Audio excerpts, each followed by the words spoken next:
Bam! What is going on, everybody? My laptop's being a bitch today, so I'm going to have to do this another way. I probably just look still so you can't see my mouth moving, but that's okay because almost none of you are here. So that's a perfect time. And if you're watching this later on, get over it, man. Chill.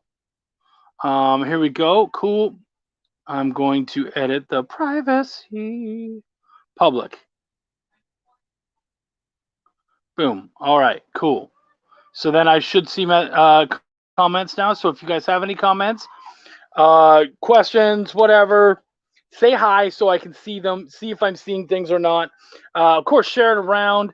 As usual, we have a fantastic guest because I only ever have fantastic guests. But yeah, I'm going to check this one more time. Boom, boom, boom. Like I said, my computer's being a dick, so I have to do it this way. Let's see if I have comments. Yes, I do. Yay! You'll be in and out for this one. Okay, that's fine. We have a fantastic author, poet, creator. She does all sorts of stuff. Crafts. You guys hopefully will learn an awful lot from this one. Leanne is terrific. I have some fun stuff. Her and I work a lot together. I have actually edited an awful lot of stuff with her, but you wouldn't necessarily know it because we do, what's up, my brother? We do a lot of anthology work right now. And so she has her first piece on Kickstarter, and you guys, especially John, you get it. Your first thing on Kickstarter, holy shit, that's nerve-wracking. I'm not even sure. I know that she broke 10% already. I don't know where she's at this point. I'm sure she'll tell us when we get her on. But we've got people happening. Is everybody good today? Are you guys ready for a really good show? I think she's going to be fantastic. Leanne Ingino, or LK. I'm probably going to call her Leanne. But yeah, Sarah's in the house. Yay, we have all these great people. Okay, cool. I think I'm just gonna start then. Let's make this happen. Oh, I remember my first Kickstarter 100. It doesn't feel like 100 years ago. I completely feel you, buddy. I completely feel you. All right, let's make this happen. I am all ready for this. Canadian bacon is actually really good, and it's nothing like normal bacon, and it's better than ham, which you guys seem to call Canadian bacon. I'm very good at writing. I write very well. Yeah, it's Shop Talk. Do some of your audience members like the word fuck? Cool, then I'm going to keep saying fuck. Because I care. What is up, beautiful? Hey, Jack. How's it going? I'm doing good. How are you? Good. I love that juxtaposition of those last two things in your intro. I'm glad you see a juxtaposition. That's a I love that word. It is. It's one of my favorite words. Juxtaposition. Dichotomy. There's an O. Dichotomy. Yeah, there's another one. There's one that starts with an O, but I can't think of it right now. And I have this word game on my phone that I've been playing, and I got lactone. That doesn't sound right. I can't remember what it was, but it wasn't actually in the game. It was just like a bonus word, and I was like, dang it. Oh, really? I was mad, yeah. I got this great word, right? And they didn't put it in the... So, like a Scrabble or something like that? Yeah. Oh, Laconian. Laconian. That's what it was, I think. Did you say Draconian or? No, it's an L. Oh. Check. So, anyways, you know what? I want to talk about kind of the elephant in the room right away because there was something that came to my mind right away. First off, you look beautiful today. Thank you. That's not normally something I would ever mention. Yeah, I mean, obviously between you and I, I'd be like, oh, you're looking great, because you and I do talk a lot. Yep. We work together, but it's not something that's like, that shouldn't be something that matters. You know what I mean? When we do these interviews. But it got me thinking, because I saw you've got all the blue, you look fantastic. So you see, right away, Chris Tomasma, whoa, your hair is really pretty. You're so pretty as well. Yeah, see? So it's noticeable. So what I would ask you is, as a creator, what percentage do you think is what our creations, and what percentage is us, what we exude, whether it's our looks, our personality, whatever? it really depends on the space that you're in. Like if I'm in a bookstore, I personally don't really look at like the author's photo that much. Like I'm looking at the cover. But then again, in that way, the cover is a look. It's very visual. Mm-hmm. And like if the cover sucks. So for you personally, what do you think the percentage would be? What's the percentage? Okay, well, I'm just gonna think about it like in this online space because that's like what most of us are doing here, who are on this like show and listening and watching. I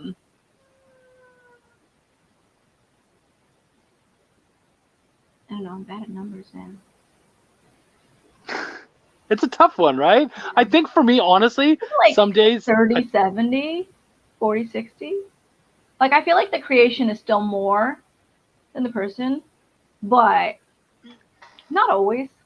I think I mean, there are people who I'm gonna back just because, yeah, I really like this person. I'm gonna back the shit, even if I'm like, yeah, kind of just okay, you know.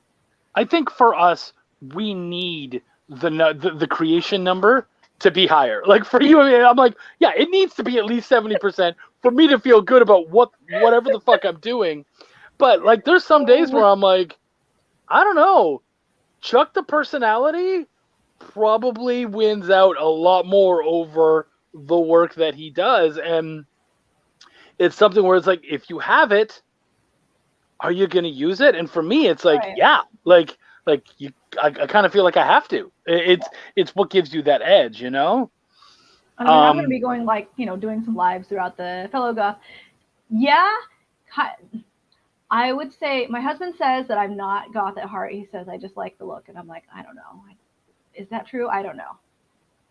I don't think he gets to be the one to call it. You know what I mean? Yeah.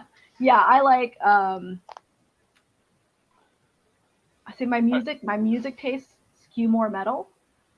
Yeah. But I like to dress like goth to the metal concerts. So, and I really like gothic Lolita style. It's so funny because you and I were just talking yesterday. Yeah. About the concerts. Yeah, about concerts and whatnot. We were just talking yesterday, and you were like, "Oh, I don't know if you've heard of this band Ginger," and I was like, "Fuck yeah, I've heard of Ginger. Holy shit!" And so yeah, I imagined you dressed very similar. You probably had the choker on because I know you have some of those and whatnot. Yeah, see, Sarah says right. You don't have to be titled. Yeah, yeah, it's a look. You know, I know that I personally have kind of a grungy look, and I'm pretty okay with that. And I like to call it comfortable chic. Because shorts aren't in, but they are for me. Does shorts being pretty make it? Pardon? Shorts oh yeah, right. Here. They would be, yeah. And here too, Texas, yeah. Well, and like here, we'll deal with this in a minute. But yeah, where I am, central and southern Texas, yeah, it's a big deal. Well, that's like I'm going to Seattle soon, and I don't own a fucking pair of pants. I haven't decided yet what I'm gonna do. It's funny because if you walk into a place in Palm Springs, like in the summer, because of how high the AC is being cranked, it's like you almost need two outfits. Like you have to dress for the indoors, not the outdoors. Like, yeah, kind of. It's the same here. You just go into your car and then inside. You're not really sticking around outside unless you're going to a pool party. So right. Sean Barbour's in the house. What's up, my motherfucker? Hey, Sean, get with me. Sean's profile I have. there. Oh yeah, yeah, and he does most of his own work, by the way. Sean, we're doing something. Okay, you put a GIF up there, and you're the master of GIFs. We can't see it here. Aww. So whatever it is, I'm sure it's wonderful, and I'll take a look at it later. But I do want to tell you, Sean, I'm doing a panel at the end of the year, and I would love for you to be on there, homie. So let's definitely chat about that. But, anyways, there was a question. Chris asked. No, that was something else. Yeah. Does being pretty make it hard for people to pay attention to your work, do you think? I'm honestly not sure because this is like my first campaign, really. Yeah. So it's the first time that I've really been like kind of in front of people, and I don't tend to do as many lives because I get nervous. So I'm like, I have to just make myself do more to get less nervous, really. I feel you there. Like I often wonder, like, we do the variant covers. Like we have those great variant covers for Bilal and whatnot. And it's like, did the variant covers just bring in collectors, right? Or did people actually read the book? And so anytime anybody tells me they read it, like I had somebody read Essence House the other day, and they really came on hard, and they had a lot of stuff to say that's not always easy to hear. And I made a joke about, sitting in the corner crying. They're like, so I hurt your feelings? And I'm like, no, not at all. I only want to get better. So no, this was a big help, actually. I'm always processing that stuff. And honestly, from an editor's aspect, like, I think you're going to take it personally right away. Like, that's kind of the gut feel of it. But you either have to decide that person's a prick, or or is there some kind of nugget to learn from there? And so really, whether we're pretty or beautiful, or we have this amazing, charming personality or not, whatever it is, I think we have to, just hope that someone is going to read it and we can learn something. They're going to be honest. We can learn something from it. But hopefully or they'll they read it still and love it. Huh? Yeah. Yeah. Yeah, I was saying, just that. Hopefully they love it too. Yeah, absolutely. Maybe you could say some people who enjoy the books connect with the character, or the creator as well, one way or another. So it's both, though. I'm sure that's not a hot take. I don't think that was a hot take. I'm not even. Yeah. Hopefully it is both, though. I feel you. Oh, okay, yeah. Yeah, I mean, and the funny thing is so, like, it looks like Chuck is just being Chuck, and I am. But here's the thing: in my regular life, my name is Charlie Pino. Like, that's what my family knows me by. That's what everyone knows me by usually. And now I even have people in my hometown starting to call me Chuck, because it's almost like, that's your real name. And it's like, no, that's my writer's name. And I'm fine with people calling me that. And I love that they do, because first off, it feels like a respect thing. They're like, oh, you know what? We're going to call him Chuck because, that's what he wants to be called. And I really appreciate that. I never said that, but I love that they do that. But also, like, for me, it was like, when I decided to become a creator, I wanted to be a creator that someone would want to sit down and hang out with and really, like, sort of just talk story through and all that kind of stuff. And so to me, Chuck was a little more approachable of a name than Charlie. And I definitely didn't want to go the Charles aspect. I get so annoyed, and unneedfully annoyed, by the way, when, like, Charles, somebody, Esquire.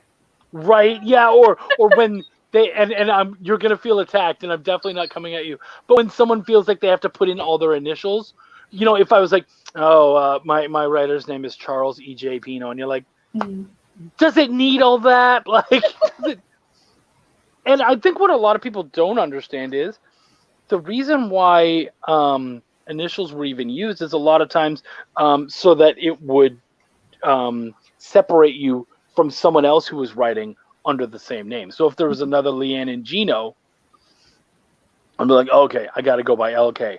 Why do you go by LK? There's also this thing that, and I was kind of like, on the one hand, I wanted to avoid this, but there's also this thing where female writers would write under initials because they wouldn't get picked up as often. People wouldn't want to read female writers, authors. I couldn't think of that word for a minute for whatever reason. So they go by their initials, and you'd never know unless you, like, actually looked them up or something. You wouldn't know.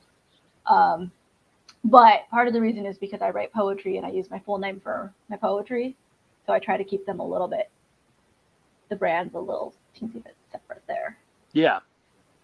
Here's something And I fun. felt like the full name for poetry just, I don't know, I feel like it just worked a little bit better. Yeah. I mean, to each their own, right? I totally get that. Brian Manel says metal is flippin' awesome, and that is something that he and I have gotten into. And by the way, why are you saying flippin', buddy? It's shop talk. You can say fucking. Ginger is great for sure. Really enjoyed her last album. So that's something we could talk about real quick. Her last album. They're a band. It's not her. Ginger is not one person. And I think that's something that we need to remember. And it's not her name. It's not. Yeah, exactly. It's not her name. So that's something we need to remember. Like, you know what? Sean and I, when we're doing Belial, because I'm out there so much, people are often like, oh, it's Chuck's book. No. It's our book. Sean and I are the creators. And in fact, Sean came to me with the initial idea, and then I put a little little bit of Chuck in that, and it became our baby. That's our thing that we've worked on and created together. So obviously, anytime anyone's like, "Oh, Chuck's book," it is my book. It is also Sean's book, and so that's something that we need to kind of notice, Though with you, it's a little easier because if someone goes, "Oh, Leanne's book, Fangs and Foul Play," well, it is your book. You're the creator. You're the main inspiration behind it. But obviously, there's a team. So it would still be a script, and it would be a not fully polished script. Well, thank you. Yeah, that's true. But yeah, and then obviously there'd be no art, coloring, lettering, because you have a wonderful letterer as well. This script on Kickstarter? You guys want to? Well, there are some people out there who aren't even. I know that there's people out there who are just pushing literally an outline and some concepts, outline and concepts. I've seen it. Oh yeah. Let's get to I think the least finished one that I backed was like 5 or 6 pages were done. Concepts were done. Yeah. And that was like, that was it. That was actually what we did with Bilal, because we didn't have money for the whole book, so we did the first on the first one. On the first one, yeah. After that, it was like, no, this thing is happening. We're gonna finish it. Yeah. Sarah, yes, you did. You reviewed. I think issue 0. I don't think I had issue 1. Yeah. At that time. Yeah. Joe DeSantos is in here. What's going on, buddy? Joe and I actually have a book that's coming out very soon. Joe did the art. I edited. We're working on the comic part 2. Issue 2 of the comic. Have you heard of that one? I lost the question. Pardon me? I lost the question. Oh, the question I asked was, have you heard of the comic that Joe and I are working on called The Comic? No. No, it's great actually. It's he's the artist. He does everything inside, and then our good buddy Matt Cargill wrote and created it. It's a comic book about a comedian who is a superhero. Nice. So it's just called The Comic, and it's actually a really fun idea. Now Sean is there. Yeah. Right? Yeah. I can get behind a good pun. We do have a book, that's true. So we got so much chatting going on, all this kind of stuff. What's the genre? We're not even going to go into what's the genre. Why don't you give us that pitch? Because today is day 1 of your Kickstarter. Give us the pitch, and we're going to talk about that. But give us the pitch for Fangs and Foul Play. All right. So, this is just how the Kickstarter page starts out with the pitch. So, a telepathic vampiric cat in a Victorian town just wants to eat. Meanwhile, a conflicted ex-colonel wants to do the right thing. What happens when he becomes enslaved to Fang? Find out in Fangs and Foul Play. I need a little track to go with that. A little nice done or something. Chris, her name is Leanne. Is the cute cat I've been seeing on Kickstarter the main character? I love cats. So, technically it's Richard and Fang. It's really Richard who's supposed to be the main character, but, when there's a talking-ish cat, he talks telepathically, so he doesn't really talk. He kind of becomes the main character because, it just kind of happens. Yeah, Fang definitely is a main character, if not the, yeah. And he is where all the action works around, you know what I mean? Everything. Richard is the protagonist for sure. Yeah. Well, it's like if you were talking about Seinfeld. Obviously, Jerry Seinfeld is the main character, but he's also not. The rest of the gang, they're also the main characters. An episode without the other characters, without Elaine or George or Kramer, would not have been the same. So yeah, it's kind of the same deal. He says, Chucky P, don't lie, you don't want to have to sign all the other letters. It's true. My laziness knows no bounds. And being able to turn Charlie into Chuck and then going, I don't care about the rest of that. Yeah, it's all true. Chaz, When I was in soccer, I was called Chaz by my British soccer coach. So yes, I totally do that. I'm cheating on you with a lot of other poets, my dear. I'm putting down Charles. Oh, please don't. Well, actually, you could. I wouldn't be that bothered, but no one would know who the fuck that is. Sound like a big ship. The JSS Barbour. I would totally go down with that ship.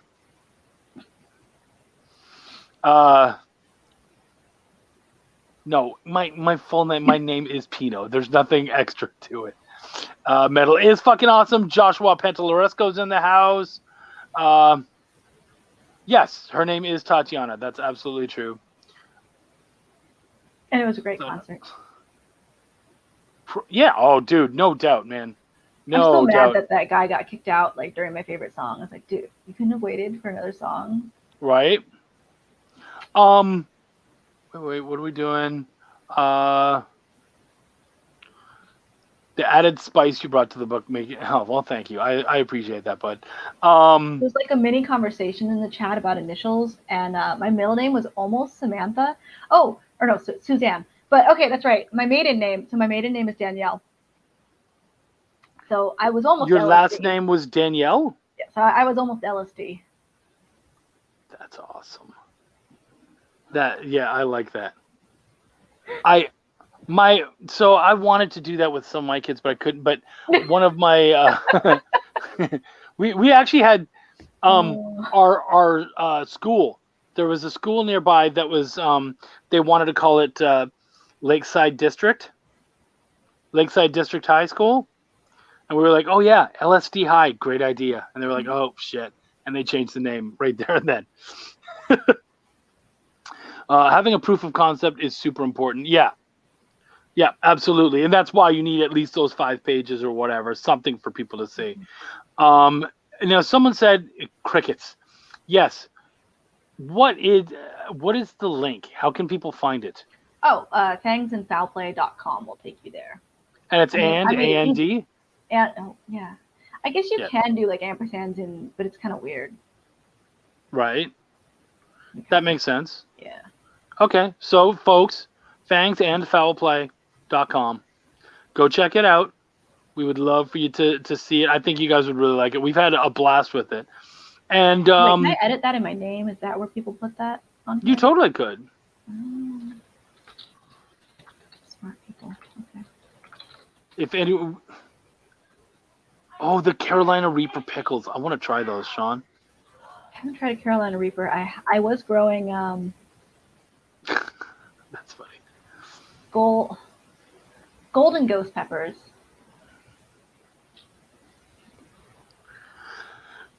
Wow. So They're pretty good. Right? But Chris, it's Leanne. Chris, it's a very easy name. What made you decide to make the cat a black cat? Is there symbolism, or do you just like them? So there was like a part of me that was like, oh, I don't want to do a black cat because there's all the stigma about black cats being like evil and stuff like that. And I really didn't want to like play into that purposely. But I also like had this cover image of him with the white cloth and the blood on it was really like kind of partially what made me go that way. Because like, oh, that's not going to show as well like on a different colored cat with that blood splatter and whatnot. So that kind of solidified the black cat. Yeah. So I mean, and that's a good reason, right? Like, so that Just we see the blood. Aesthetics, really. Right, everything pops around black. That makes perfect sense. And also, there's a certain darkness that, of course, is going to be read into it with a black cat. There is a lot of actually like comic like in shows. There's a lot of like white cat, evil white cat. So. Oh, I didn't know that. I feel like I've seen like there's always like the evil guy and he's holding like the fluffy white cat. Oh, like like Mr. Bigglesworth or like a Dr. No or something. Okay, all right, that makes. I feel you there. Okay, what kind of stories do you like to read? Has any helped? And see, thank you for using her name. I'm sorry, I love you, Chris. I gotta make fun. Has It's any okay. helped? Like, if I go other places and I'm there for a while, people just call me blue haired girl. So it's funny. Right. Yeah. Yeah, same here. There's like, hey, chubby dude. Oh, thanks. Just kidding. That's not real. How fucked up would that be, right? Hey, fat ass. Yes. Have any of the things that you've read inspired your writing for this project? I'm gonna start with what I like to read. I like to read fantasy and sci-fi, but not like super detailed spaceship sci-fi stuff. Like I prefer stuff that's like on a planet, or if it's in a spaceship, we're not like getting into the details of like the different technology and whatnot, because that just kind of loses me a little bit. Yeah. That's funny because Wendy and I are actually creating a pitch for exactly that right now. Yeah. For like so that's funny that you mentioned on a ship or a. Well, the ship is important, but no, the worlds that they visit are going to be more important. Yeah. Yeah, that's what like anything sci-fi I try to do. I'm like, we're not gonna get too much into the technology because I just don't have time for that. If you read our book and it gets all crazy technical, Wendy wrote that. Like I can pretty much promise you, Wendy wrote that.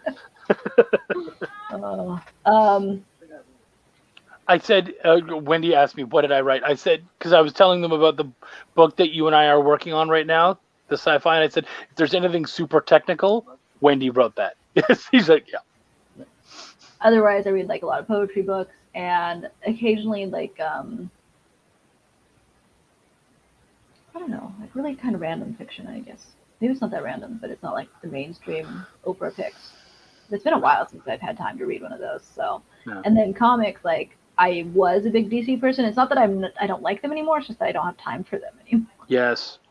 Sorry. DC. I'm a Marvel guy, but yeah, I barely read this stuff, so you almost can't call yourself that. Yeah, I totally agree. Yeah. Joe wanted to name his daughter Sativa, but his wife said no. That should be like kind of a cool name if it like wasn't a drug. Yeah. I think it sounds like a cool name. I wanted to name my kids Hala and Philip. So they'd be jalapeno and Filipino. But I even tried middle names, and Wendy was not having that shit. Foot down. Ted Davies is in the house. What's up, Ted? Good to see you, buddy. Black cats are the most put down cats because of their stigma. I have heard of that. I have heard that, which is very sad. A lot of people supposedly pick them up just before. Adopted, then. Yeah. Yeah. It's supposedly they get adopted or picked up around Halloween, and then they're gotten rid of right afterwards, which is very sad. My parents actually just found some kittens, and one of them's a little black cat baby. That's cute. So they're in Texas, Chris wants to call you Lily. Right? Yeah, it's a bit of a trip. So that's a good one. Who's the story for? Can kids read it? I would say it's like a PG-13 rating, I think. What do you think, Chuck? That's what I've been calling it. Yeah. It's not yeah, I would say PG-13. I would say stuff, kids 12 and up pretty much. Yeah. Now some of the free nothing too grotesque. Some of the free comics you get if you back during different weeks, those aren't for kids. Well, yeah, okay, that's true. But as far as that, your book alone, I would say your book alone, 12 and up. Yeah. Yeah. So not necessarily kids, but yet. No, I haven't seen any cursing, and I don't think it's really necessary, especially. Not much. If we do. Yeah, especially for kind of you've got this Victorian town and whatnot. I don't know that fuck really lives that well in that world, so much. They might say "damn" something in there, Well, yeah, but even that's still very much. I donated a copy of Essence House to a library, and I told them ahead of time. I said there are several shits in this book, but no fucks, and they're like, "Oh, that's fine. That's not an issue." I was like, "Oh, okay, great. That's fantastic." I got in trouble for saying stupid as a kid and stuff like that. So. Right. Okay. I will fight you on this one, Chris. Wendy's not the smart one. We're both very smart. We're different smarts. She is technical smart. I am people smart. and she would tell you that too. I'm certain. Two very different smarts, but that's why we work so well together. And you know what? I wanted to say something about you, actually, Leanne. You have balls. I do. You do. You do. I remember. Yeah, you may not see them, but they're there. I remember very early on. Oh. You and I had spoken a little bit, but nothing really big. Just kind of like on the boards, chatting and whatnot, like on Facebook and stuff. And at one point, you were talking about you were going to be publishing some stuff and getting it started. And we were talking, and at one point, you said, "And you're going to be editing for me." And I was like, "Okay, all right, I'm good." Like we had talked about possibly working together, but you were down, like straight up, like you're going to be working for me. And I was like, "All right, I like someone who knows what they like, and so yeah, I'm down for that." And now you and I said no, but you know. Yeah, that no is not something I say very often, which is why people are like, "You're busy." Yeah, because I suck at saying no. That's why. But also because I love helping and I have a really good time with it. And you and I mean, it's funny. People are going to look and they're going to go, "Oh, this is their first thing together." But actually, we've worked on technically, what is this? Like our 5th book or something? Well, oh wait, no. One story. We've worked on a lot of stories together already. Like 9? 9? Or Oh shit! I didn't even 9 or realize that. 10? Because you've done. They haven't all been released on Kickstarter yet. Yeah, you've gone badass with the anthologies. Yeah, next year is going to be slower. Yeah, you went. Well, I mean, you at this very moment. Now I know people are like, "Oh, Chuck's always got a bunch of things on Kickstarter," but you, for someone who is on their first Kickstarter, you've got 3 Kickstarters going on right now. Mm-hmm. So you've got Fangs and Foul Play. You told us about that. What are the other 2? And tell us about those stories. Oh yeah, so Becoming is an anthology with what's like 12 or 13 stories. I can never remember the numbers off the top of my head. I think it's actually 16. Is it more? Yeah, I feel like it might be more. I think they said 16. I was reading it today. Okay. And it's all about around the theme of becoming. And I haven't really had a chance to read the rest of the preview, but I know that I've seen pictures from the other ones, and it's got some great stuff in it. But it has all different genres because of that. Because you take this kind of, it's small but large because it's one word, right? Becoming, but you can go so many different ways with that. Mm-hmm. So it really opens itself up to a ton of different genres. So that one's on Kickstarter and it is funded, and I don't know if we've hit a stretch goal yet, but we're on our way. So. Yeah, I think we might have actually hit the first stretch goal. Moving on to the second. Maybe today. Either way, it's pretty close. Yeah. Yeah, and I actually have a cross promo that if you back that one and back Fangs, you get a little print. And then I'm also in 13th Moon Volume 2, which is a Halloween collection, so it's it's very timely for right now, and I think that's my darkest piece so far. The next one might rival it a little bit, but yeah, that's my darkest piece. Yeah, that is that a dark one is piece. not PG-13, so No. No, I don't think so. No. It's kind of like slasher horror, right? Yeah. And actually, all of the stories are horror Halloween based, but they still have various variety of tales in there as well. And actually, now that I think about it, you and I have done we did that. We've done, of course, the one Becoming, which is at least like a thriller horror. Yeah. Mm-hmm. It would be a form of horror. And then even so we did the Peter Pan one, which there was no horror really in that at all. No, not really. I mean, but the fairy tales one, we can guess what's gonna maybe happen there, but yeah. Yeah, but then we did a fairy tales one, the Many Eyes. Yeah, with eyes so large. Yes, and that's definitely a horror. Definitely horror. Yeah. So yeah, is that a genre you really appreciate and enjoy, or do you just kind of found yourself falling into that, or is that the goth mentality? Because is it the what mentality? The goth mentality. Oh yeah. Everything must die. I used to have I do still get nightmares sometimes. But I used to not be able to handle like watching a lot of scary stuff. It's better now. I still don't like go seek out like scary movies, but I can watch Same. Walking Dead and stuff like that, and it's not a problem. Like I didn't watch Buffy until like late 20s, early 30s, like something around there, late 20s, early 30s. Because like there were parts of it that were like literally too scary for me to watch. So not until it was done. Oh yeah, no, it was done, completely done. Wow. By then. I still get like really intense nightmares. Somebody posted something about dinosaurs the other day, and I was trying to make a funny joke about how I like half joke about it. I was like, I don't like dinosaurs because I have really bad dinosaur nightmares. And then like 2 nights later, I had another dinosaur nightmare with a talking dinosaur. I don't know. This is a very recurring theme for me, where dinosaurs talk at me and try to kill me in my dreams. That's so funny. Anyways, and Jurassic Park is now like one of my favorite movies. I watch it all the time. Oh yeah, I can see that. Solid movie. Great idea. Do you have number 3, even writer? though it's like, Yeah, is that Lost World or whatever it is? No, Lost World was pretty decent. No, it's the one with the bird cage and the pterodactyl and. Yeah, I definitely didn't see it. Yeah.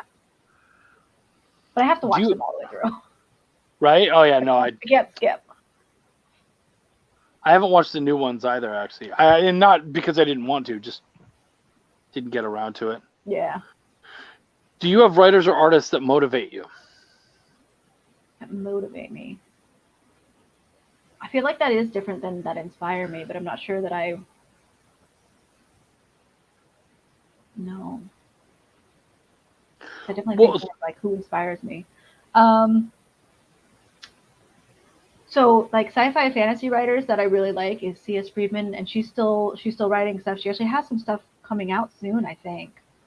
And I'm on Medium, but oh my god, I haven't actually posted anything on Medium in like, I don't know, I've been busy with this comic, so it's been like maybe a year. And I got a follow from her on Medium, so I was like, yeah, what my favorite authors follow me. Really cool. That is cool. Right? I haven't read nearly enough Neil Gaiman, but I mean, I've loved everything I've read, so I'm sure if I read more, I will like it. Yeah. I've found that you've actually done a good job of embracing the indie comic community. I know that can be really difficult for a lot of people, then come in kind of quiet, and you're not necessarily a loud, boisterous person, but you've come in and embraced.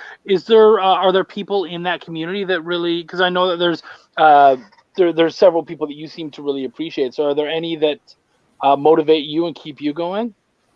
So aside from Chuck, of course, yeah.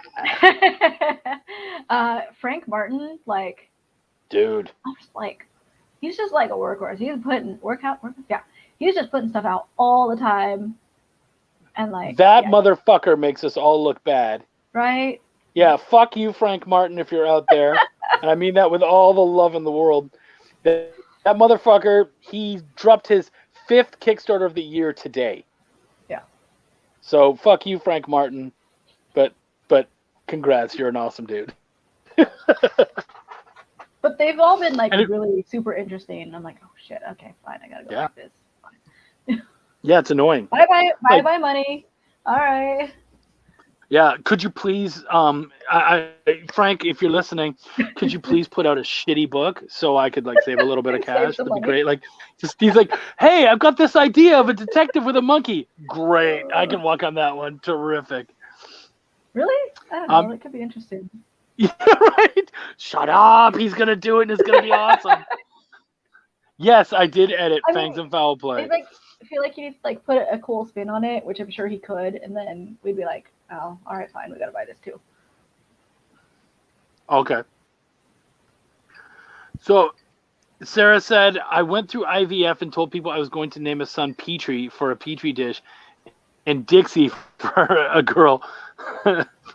That's great. I like that. Confidence is huge, Josh. Absolutely. I think it's important that we see what we want and you go for it. 13th Moon. Oh, are you in there too, Dan? Gotta get that. Okay, cool. I didn't know that. Yeah, I did know that. Yeah, because Dan Dan's got Worms Crawl In, and he's nice. got he's a writer artist. I That believe sounds he like a does really it cool all. title. And dude, his stuff is dark. Yeah. Right? I actually he came to me to work on that, and I believe and please let me know if I'm wrong, Dan. He came to me to work on that, and I was just in a bad place, getting my ass kicked, and I was way behind schedule. And I was like, honestly, dude, I don't think I could do it right now. And that really bothered me because I was really excited. I haven't read those books yet, and I was really excited to work with him. And at the time, I just couldn't do it. But Dan, my schedule's opening up just in case something happens between you and I. Thanks for going a few different ways from what I reviewed and loved it. Good. Chris says J.J. Abrams' thing is lens flares. Bendis' thing is too much fucking dialogue. What would you say your thing is? What's your signature? A good story. So if more people would do good stories, she wouldn't be alone. Fuck. Nice. What's my thing? I think I know it, but I'm interested to see if you and I go to the same thing. Sometimes I'm just bad at like identifying these things though. So like what I think it is may not actually be it.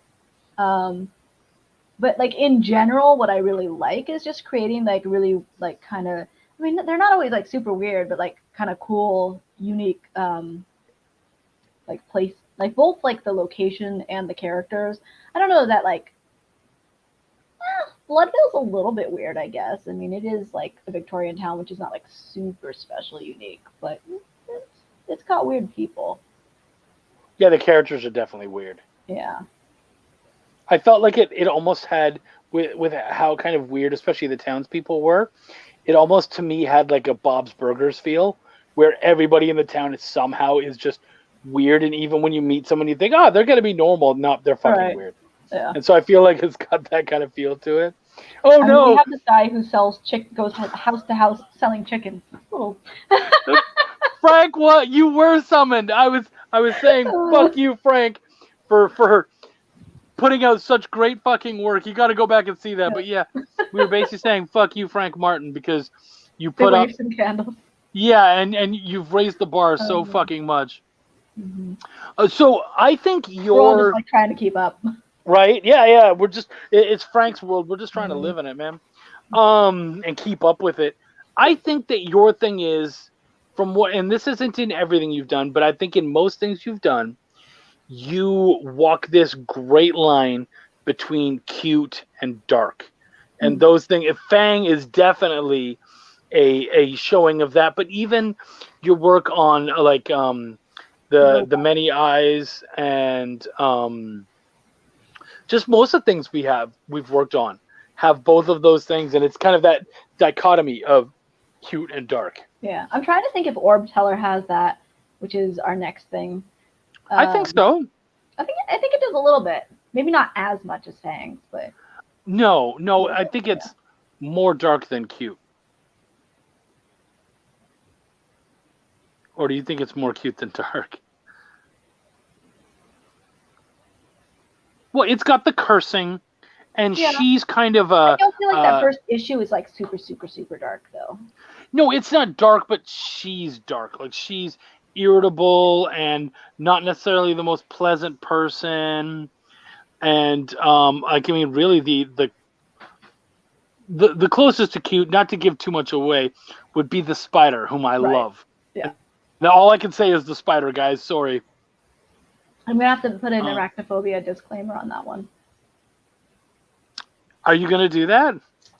I don't know. I might put it in some places. Like my cousin has like really bad arachnophobia, and I think this is okay to share because she posts about it. And I'm not listing names anyways. So I'm like, oh man, I feel bad. Like I don't want to like accidentally trigger that or something, So I'm like, should I put a disclaimer? I don't know, maybe. It's a thought. Will Chris Pratt be playing the cat if Fang ever gets a movie? Do you know where that joke comes from? I don't. Oh, Chris Pratt. Here. Okay. Well, there is. So basically, they're doing a Super Mario Brothers movie, live action, and Chris Pratt was made to play him. And so there was a lot of people who were like, holy shit, he's not even Italian. You're like, oh, get over that. You know what I mean? Like, I get the diversity and all that kind of stuff, but come on. Like, Yeah. but yeah. I don't know if they're struggling for, I mean, I don't know, maybe, but not really. I don't think Not so. that much. Yeah. Oh, Sarah says, I love how the facial expressions speak without having to write a long description for it. Facial expression is important. And that is something that you had to work with your artist very hard on because, of course, everything Fang does, he's speaking telepathically. Mm-hmm. So a lot of it is facial. And one thing I will tell you, and I'd love for you to kind of talk to our listeners about it, our viewers, is you have almost on a neurotic level, I'd say, you like really get into the nitty gritty of everything. Like it all just everything matters so much. What is it about? Is it just a need for perfection, or what would you say it is for you? Yeah, a little bit of that, but then also like, I mean, it is important if Fang looks the same in every panel, that's gonna get kind of boring. It's okay to reuse some of them time and time again, and so I do try to like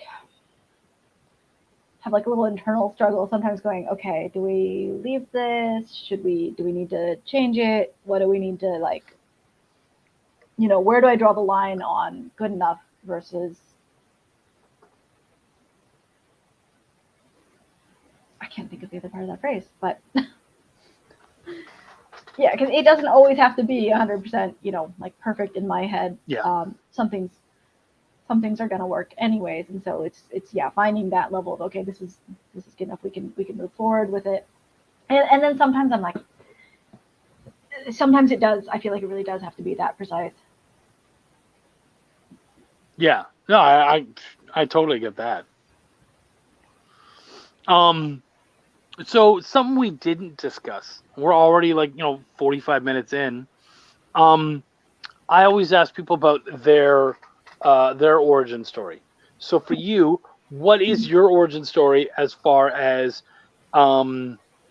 creating, both as a writer and as as far as writing and getting into comics, but also as a lover of prose, poetry, and comics? What are your origin stories for those? I was waiting for you to stop at like, what is your origin story, and be like, well, this one time my parents.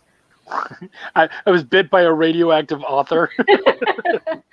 Oh gosh, I don't know if I wish that on anyone though. I know, right? I kind of do. Let's see what that does to me. But only if they have the time and money, because otherwise, That's true. Yeah. Like get like a rabid Stephen King to bite you. Yeah, there you go. Yeah. Okay, origin stories as a creator, and origin story as a. There were two parts here. As a fan. As a fan. So someone who loves. So why don't we go with fan first and then creator? Okay. So, like, I don't know how young I was. Pre 9 years old, because that's when my sister was born. So, yeah, sometime like elementary school, my grandpa on my dad's side would always like read us stories, or like say, he would tell us stories, and he embellished them a little bit. I thought he was making most of them up until like years later. I was like, wait, half of these were just Norse mythology that like I didn't know at that age, of course. So yeah, I was like, oh, he did write his own stories. I don't think he ever had anything published, but he did write some stories, and unfortunately, I don't have access to those. I'm sad, because I would love to be able to like see what some of them were. So that kind of like inspired my love for storytelling and listening to stories. And then I started reading like sci-fi fantasy, and like I'd say middle school, elementary school, maybe a little bit, but like middle school was like when I started reading like Redwall and stuff like that. So that was like a big motivator. And then I started reading manga like right after high school. I mean, I watched like Sailor Moon and stuff during high school, but I don't think I read manga in high school. I think that was after. And then I didn't read comics until I was like 24, 25 or something. Partially because it's so daunting to like get into, you know, a DC story and be like, where the heck do I start? Yeah. You know? Like, where do you even begin? So it took me a while to like get into that. I was reading Fathom before that, but I think that was like really the only comic I was reading before DC was Fathom. Which is a good one. Yeah. I read it when it first came out, and then I didn't stick with it. Nothing against the story or anything. Just didn't. I lived in the boonies, so getting out to a comic shop was almost impossible. So for me, it was just like I could pick up stuff at we have Becker's, but it would be like a 7-Eleven for you, and you could just get the Marvel and DC books. So I would always get the X-Men stuff because that was my shit, anyways. But yeah, I feel you there. And our comic shop was like, I don't know, we only had one comic shop for a little while, and it was run by this like old misogynist guy. So. Oh, was that in Texas? No, this was in Santa Cruz. So. Oh, okay. Yeah. So you are a California girl, born and raised? Yeah. Okay. So, but then they have another comic. Well, last time I was there, they were still open. Hopefully, they still are. But yeah, so there's another comic shop. That's good. They have good people running though. No, my parents moved to Texas. All right. It's been like a decade. Oh wow. No. Okay. Yeah. Which is same for me. I've been here about a decade. So what about as a creator? Oh my gosh, this is hilarious. Actually, okay. So I always like think about like high school and how I was writing mostly poetry in high school and some short stories. I like dabbled with writing like a language system, and I am writing one for the Orb Teller now. And I don't know how deep it's gonna go because I just don't have as much time as I would like to like really go that deep in it. So we will see how far that goes. You know, or I mean, if enough people are interested in it, it might be worth my time to like develop it out and make just like a book just on that, which would be really cool. Because that language system also like it's like a sci-fi. I don't have the pitch for this just yet. Like futuristic sci-fi where there's magic and technology, but technology is bigger than magic, and they have various forms of divination systems, and they have one that's very similar to tarot. And if you have ever seen a tarot card, they have like you know, the numbers and the name of the card on it. So instead of numbers, I'm using these symbols that represent the name of the card. So it has the name of the card and it has the lingual symbol. I don't actually know if that's correct. I'm making words up now. I mean, they're both words. I just don't know if they actually work together. Right. Are you thinking about doing a deck for that? Nice. Yeah. It won't be out until we have a couple comics out. Yeah. But yeah, I absolutely want to do a deck for that. That'd be cool. Yeah. Brian Manel asks sorry, yeah. There was a second part. Okay, so the thing that was really hilarious was I was at my parents and they're like, yeah, we don't want your you know, like your baby book and stuff like that. They're like, we're not keeping that anymore. You can take it. And I have this thing from like elementary school, and I wrote a book of poems, but I wrote it as if I was this guy like named Jimmy or something like that. It was like Jimmy's book of poems. Oh my God, they're so bad. And I don't remember doing this at all. I was like, wow. Oh, wow. I guess I was writing poems back then, and I didn't even remember it. It was awful. It's nice though to see the awful stuff because then you can be like, right.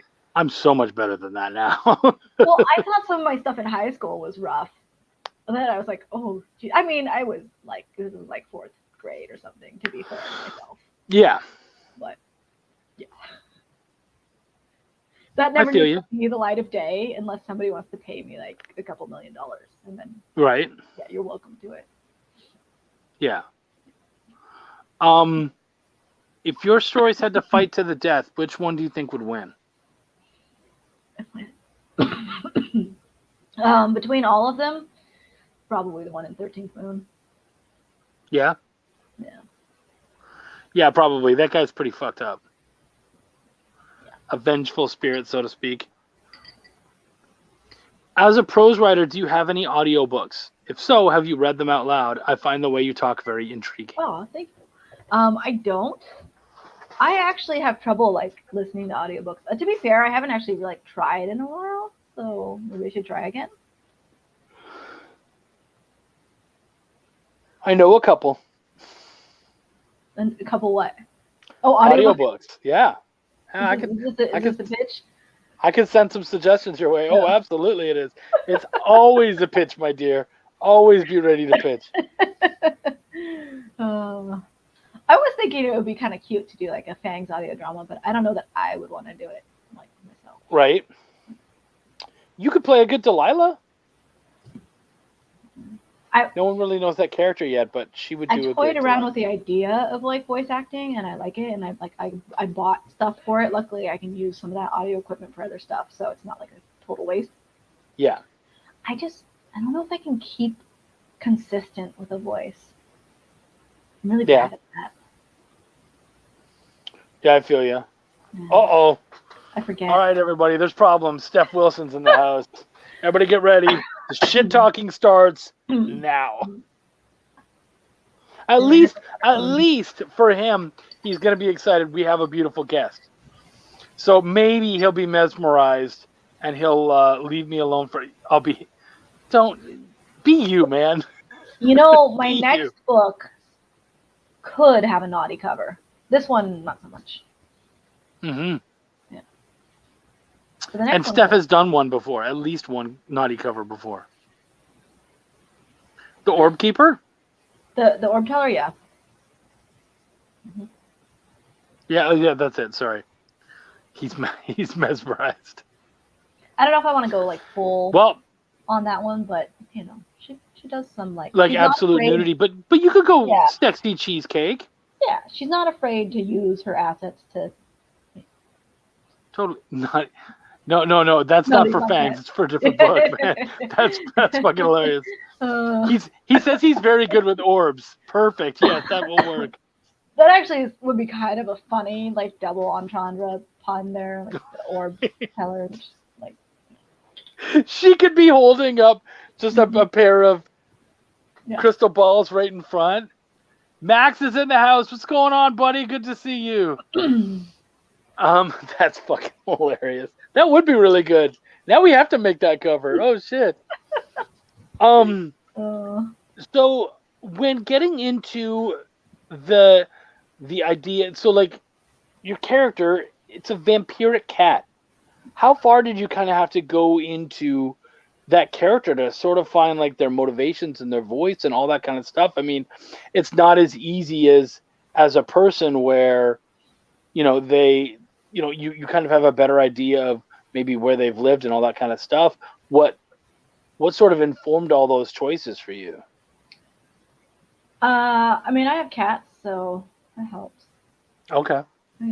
Actually, I think that one of the best things that like I've heard is that a lot of people are like, yeah, that's just like my cat. So it's a very universal Yeah. thing that he's, I mean, I really hope that everybody's cat isn't actually, feeding on them or getting them to feed them people. But aside from that, everything is, it's very cat-like responsive. Yeah. You did. Oh, go ahead. No, go ahead. No. You first. I mean, his motivation is pretty straightforward. He's fucking hungry. He wants to eat. He hasn't eaten like people in a while, and people are good food. He's been like eating rats, so he's not happy about that. I mean, not most cats would be. My cats would be. They'd be delighted to catch a rat because they're all indoors. But Yeah. For a vampire, it's just not enough blood. He does have certain tastes. He definitely prefers, like wealthier, more well-to-do clientele. But aside from that, I love that idea too, that he's a picky eater, and that means that he likes wealthier people, which is just great. I mean, he's not that picky. He will eat. Yeah. But he has See, his preferences. Steph has a cat who shows up on his show all the time, named Wilson. I Oh. love his cat. Yeah, his cat is great. Often his cat is considered the star of the show. And so, and what was great about you is on your Kickstarter, you put up photos of your cats, which I thought was really great and cute. So my question would be, how much of your cats is in Fang, and how was there a specific cat maybe or a specific pet that inspired that character? I don't know if there was one in general, but the one that probably has the most of like my cat's personality would be Mary, who is my black cat, and he's the most demanding of all of them. Oh, okay. He flat out just yells for dinner. So Yeah. the others want dinner, but he's like he's yelling. Yeah. And he's gotten more cuddly, which makes me very happy because the other two are not cuddly at all. And so Yeah. he's the only one that's like semi-cuddly, but he used to not be very cuddly. And so he's just like cuddly, aloof, yells at you for food. Like, cat, you're living in my house. He's like, no. Right. My house. Chuck is a lot of cat food. I'm a motherfucking buffet, my friend. Sarah loves she says the mind control is a great idea and works very well in the issue I read. So, I mean, because you kind of took the sort of hypnosis of the vampires and you kind of took it to another level. Mm-hmm. Was that more like sort of a plot requirement? Like, did you feel like you had to do that in order to kind of rein in Richard and sort of keep him controlled, or was that something that was sort of always involved where Fang was concerned? So initially I had like Richard being like a butler, but I felt like that was too much like, I don't know, almost too subservient. Like we needed, I felt like it was going to get too boring quickly. Yeah, there's no conflict there. Yeah. So yeah, I think that was a good call. Yeah, I agree. And like without Fang having some control over Richard, it's like, why would he stay there? You know, there's just no. If it wasn't that, it would have to be something else. Yeah. Yeah, because I know at one time I think I may have asked, like, is it possible that it's a human spirit inside the cat or whatever? And you're like, no, this is a vampiric cat. And I was like, okay, all right, cool. I love that you drew a very hard line on that. No, absolutely not. This is a cat who is a vampire. I was like, okay, great, cool. But I think the cat personality just has so much. You're so and right. Also, yeah. like, I mean, both like those of us who have cats, we are kind of bossed around by our cats, but also like Richard's really bossed around by this cat. Like he doesn't have a choice. Yeah. I mean, I would never get rid of my cats, but technically the option is there. Richard just doesn't have that option at all. It's completely off the table. You know, there's no. Yeah. It's off the table for now, anyways. Steph says, my black Bombay Burmese yelled for dinner. Steph, you might not be a writer, but that was alliteration. So way to go, buddy. Good job for you. You're not just circles. Way to go. But didn't that also feel like a bit of a flex? He's like, I've got a black Bombay Burmese. Like, you got some bougie shit going on with your cats there, homie. And Luis Torres is in the house. He was stalking Steph. I mean, yeah, we've seen all the weird photos and mixes you do and stuff of Steph. We know it. I'm live streaming from PetSmart. Nicely done. You're not doing editing. Fuck you. If you edit, I'll draw a cover. Straight up. So I did a cover. You did a cover for your book, right? Yeah, I didn't. Well, I did have to kind of sketch it. It took me a very long time. Well, that's fine, but you didn't have anyone else do it. No. You didn't have anyone else work on it, though. That's all you, right? Mm-hmm. And is the picture on the Kickstarter now? I know at one point it wasn't. It is, yeah. If you guys want, you can see and you can actually get a cover done by Leanne. of her character. It's and for those of you who love the sexy stuff, I would actually say it's the closest to a sexy cover that you've got because it's a big old cat butt. He's kind of stretching, showing off the old butt. So, if you like cat butts, there you go. I was just reading Brian's comment. Oh, what do you? Not sure if you know, but in Relatively case you new want to breed? add it into a story, there are cats out there nicknamed werewolf cats due to their look. They're a relatively new breed. Well, this is an older story, but Is it? I've never heard of that. There's these little teeny. I think it's a Selkirk Rex, but they're like curly hair and they're short. Unless I'm mixing it up. I can't remember. I might be mixing it up with another one. They're so cute. Sarah said that the cover is gorgeous, and actually, you have some really beautiful covers. Who did you get to? Because you were smart. You did some variants. So who did you have besides you?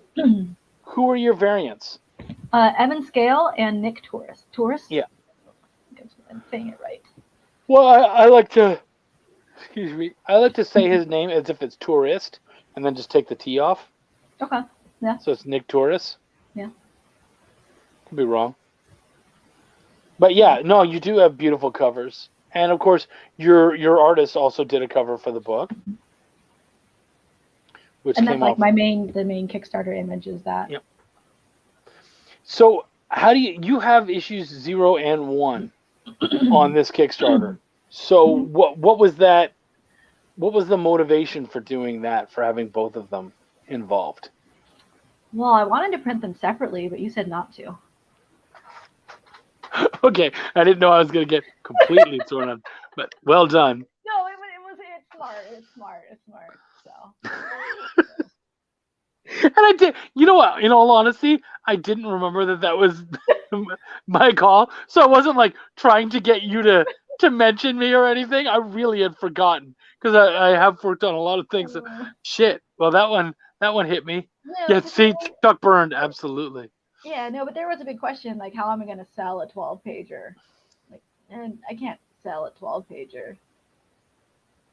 I'd be losing on that. So it made more sense to do them as one. Yeah. Well,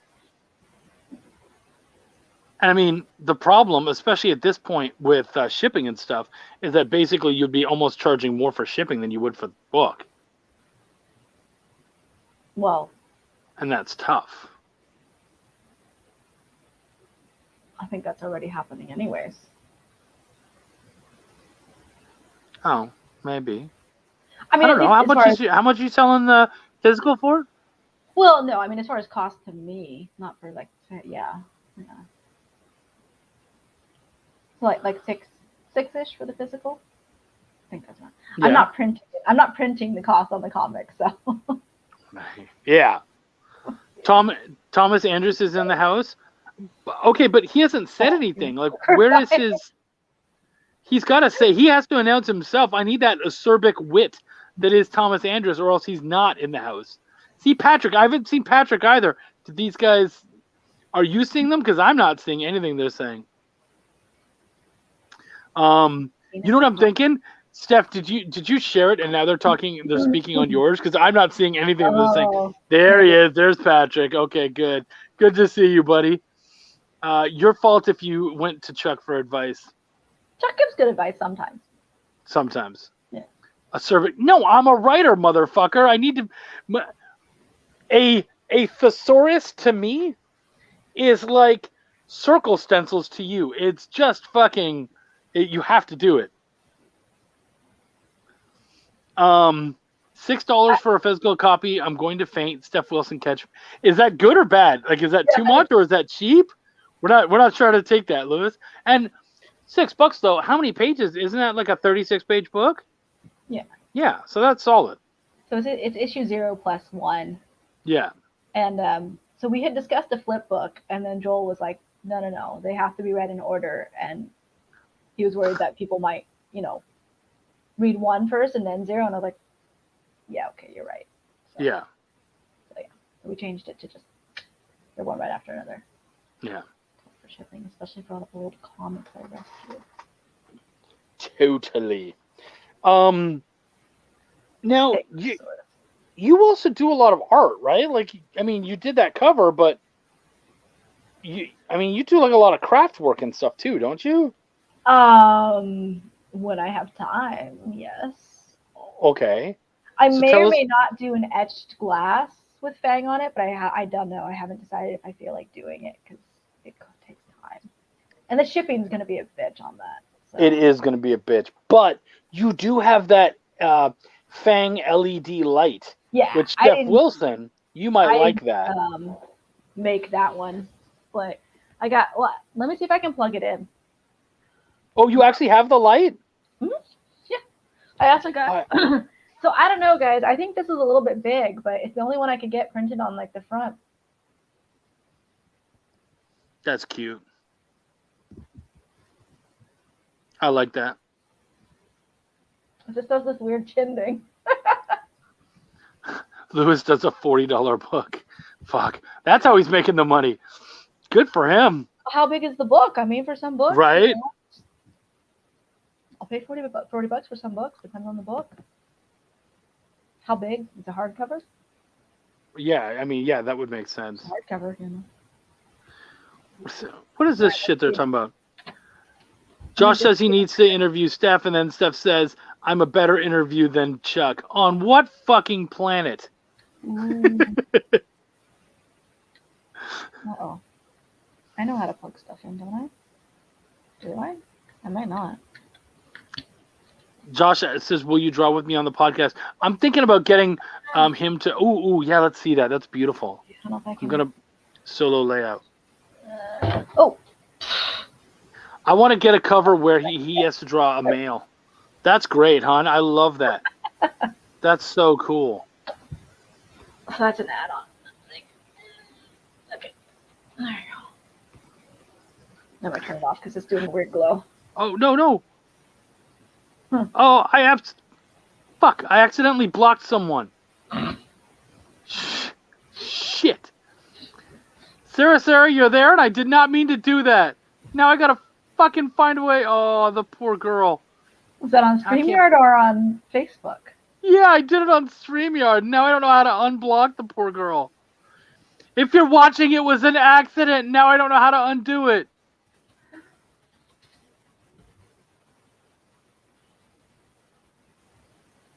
No. Fuck. That is a host no. I totally fucked up. And now you guys are gonna have to tell me what she says, because boy did I fuck up. One day, I know, I had one fucking job. Oh wow. Bridge has been, yeah, now she won't like me anymore. I can't fucking change it. I wonder if it's Wow. limited to this That one. blows. I have no idea. And now that's gonna bug me so much. I'm not mad at shit. Fuck you. Hostile host.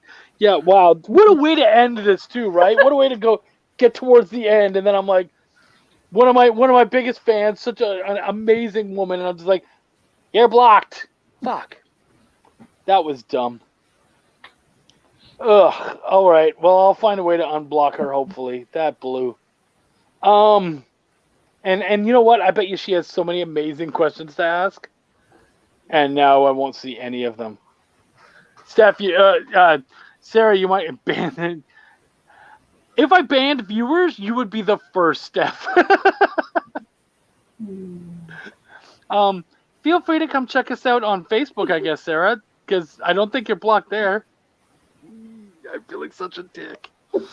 All right, honey. We'll find you a solution. Right? Yeah, at some point. So I can't see what you can see, so I can't. There's nothing. There's really, Chuck did fuck up. It's totally true. So as we're starting to finish up and whatnot, now that I'm blocking people and I'm just off the chain. Is there anything that you wanted to talk about as far as your creations are concerned? or even running your first Kickstarter. Oh my gosh, I took the day off. I'm glad I did. Even though I totally got like really distracted during the day, I could have been way more productive, but whatever. It's okay. Chuck has viewers. I had viewers and then I blocked them. Fuck. Mike Bankston's in the house. What's going on, Mike? Go on Chuck's show and then lose backers. Ouch. Yeah. Whoa. Yeah, that's how it happens. Oh yeah. Hey, D Morris, nice to see you, man. So first launch ever. Yeah. I've had this idea for more than a year, but I feel like I've been working on it for maybe around that long. Okay. No, I've been working on it for a little bit longer, but like at the beginning it was much slower that I was working on it. Like I would just open it up every once in a while and add something to the script or whatever, and then show you the very rough script and have to rewrite a lot. Yeah. Okay. Where was I going with this? I was going somewhere with this. I'm not sure. I don't know either. Oh yeah, so I mean, like I've been working on this for a while, planning, getting things ready, and as things happen, some stuff just didn't, roadblocks that came up at the end and whatnot. Before launch, it's not the end. The launch is still, the campaign's still going, but pre-launch. So yeah, but I woke up this morning to my Facebook ads being disabled. They're still disabled. Wow.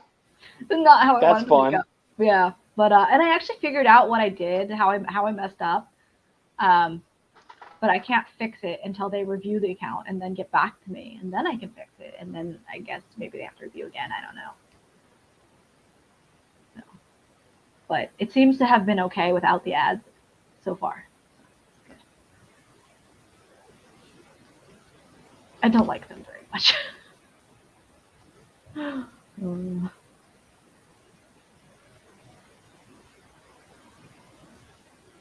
Sorry, Chuck, everything went on that? really choppy here. I didn't get all of that. Oh, I'm not like super thrilled with Facebook ads. I mean, I get they have their policies and whatnot, but it's just they're confusing. They're really confusing.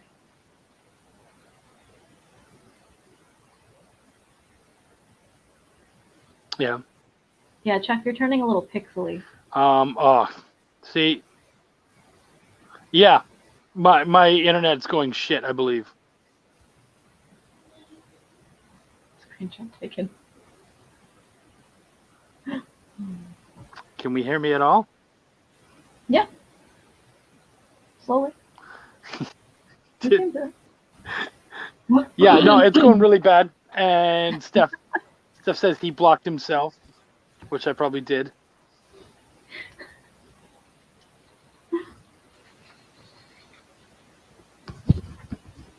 Can you guys hear me at all? Yeah. Yeah? Okay. Oh, yeah. See, but that took a while for you to respond. So that just goes to show how yeah, you're shitty getting my a delay internet's back being right now. Right. Oh, Patrick, that's hilarious. Yeah.